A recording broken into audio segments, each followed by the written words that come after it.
Når man har et dyr, man gerne vil have skinner af hurtigt og nemt, så har jeg fundet på den her ting her, som gerne skulle gøre det meget nemmere. Nu vil jeg lige demonstrere, hvordan den virker. Man piller skinner af, sådan cirka hertil. Og det er egentlig lige meget, om det er et stykke råvildt, eller det er dørvildt, eller det er kronvildt. Men det er klart, at der er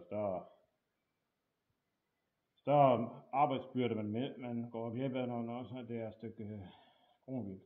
En golfbold inde bagved her, ind igennem huller her, og så op der. Og så kræver det selvfølgelig, at man har et spil. Så sænker man dyret.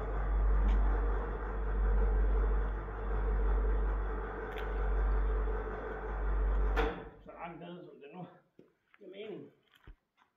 Så ved hjælp af den her krog her, kan man sætte kæden i.